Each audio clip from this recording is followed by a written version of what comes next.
Hi అందరికీ నమస్కారం. Cinema ఇండస్ట్రీలో ఎవరైనా ఏదైనా సమస్య గురించి మాట్లాడాలంటే ఒక వ్యవస్థ అంటూ ఉండాలి. ఇప్పుడు చాలా సందర్భాల్లో ఎవరికి వారే యమునా తీరేలాగా కనపడుతోంది.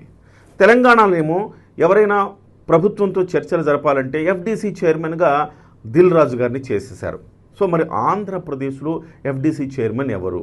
మొన్నటిదాకా ఉన్నాడు, మనందరికీ తెలిసిందే, సాని మురళీకృష్ణ.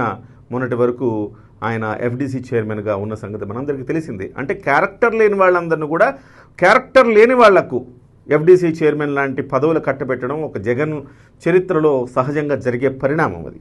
సో అలాంటి క్యారెక్టర్ లెస్ వచ్చిన తర్వాత పోసాని కృష్ణమురళి ఆ పదవికి కొంత వన్నె తగ్గిందని చెప్పాలి. కానీ ఆ పదవిలో ఒక మంచి వ్యక్తిని కూర్చోపెట్టాలి అనేది ఈసారి కూటమి ప్రభుత్వం ఆలోచిస్తోందట. అయితే ఈ కోటాని పవన్ కళ్యాణ్ గారికి ఇద్దాము అనేది ప్రధానంగా ప్రభుత్వంలో ఒక ఆలోచన. పవన్ కళ్యాణ్ గారికి ఎందుకు అంటే సినిమా ఇండస్ట్రీకి సంబంధించిన వ్యక్తి పవన్ కళ్యాణ్ గారు. సినిమా ఇండస్ట్రీలో బాగోగులు చూడాలి అని అనుకుంటున్న వ్యక్తి, ఇండస్ట్రీని బాగు చేయాలని కోరుకుంటున్న వ్యక్తి. అలాంటి వ్యక్తికి ఎఫ్డీసీ చైర్మన్ కూడా ఆయన ఖాతాలోనే పడితే గనక ఒక మంచి పరిణతి, అంటే మంచి ప్రోగ్రెస్ సినిమా ఇండస్ట్రీకి వస్తుంది అని చంద్రబాబు నాయుడు గారు భావిస్తున్నట్టుగా సమాచారం. మరి పవన్ కళ్యాణ్ గారు ఈ ఆప్షన్ ఎవరికి ఇస్తారు? ఈ చర్చ ప్రధానంగా జరుగుతోంది. పవన్ కళ్యాణ్ గారికి బాగా దగ్గర, ఇంతకుముందు పవన్ కళ్యాణ్ గారు టీటీడీ మెంబర్గా ఆయన స్నేహితుడిని చేసిన విషయం మనందరికీ తెలిసిందే. సో మరి ఈసారి ఎఫ్డీసీ చైర్మన్ అంటే ఎవరున్నారు? సో దిల్ రాజు గారు ఆల్రెడీ అయిపోయారు. అరవింద్ గారు ఉన్నా కానీ అరవింద్ గారు అలాంటి పాత్రలోకి అరవింద్ గారిని తీసుకుంటారంటే అది కరెక్ట్ కాదనేసి అందరికి తెలిసిన విషయం. అరవింద్ గారిని తీసుకోరు అనే క్లారిటీ.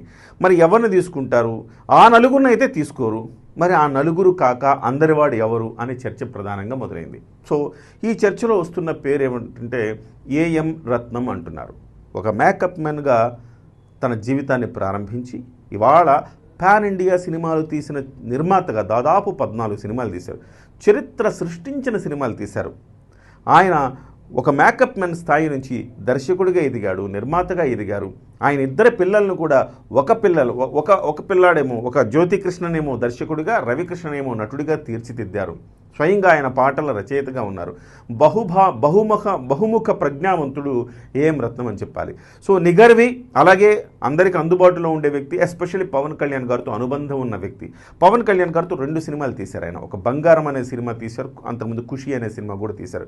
ఖుషి సూపర్ డూపర్ హిట్ అయిన సంగతి మనందరికీ తెలిసిందే. సో పవన్ కళ్యాణ్ గారితో 2 సినిమాలు తీస్తే చిరంజీవి గారితో స్నేహం కోసం అని ఒక సినిమా తీశారు. సో మెగా కుటుంబంతో కానీ పవన్ కళ్యాణ్ గారితో కానీ ఒక మంచి సాన్నిహిత్య సంబంధాలు ఉన్నాయి.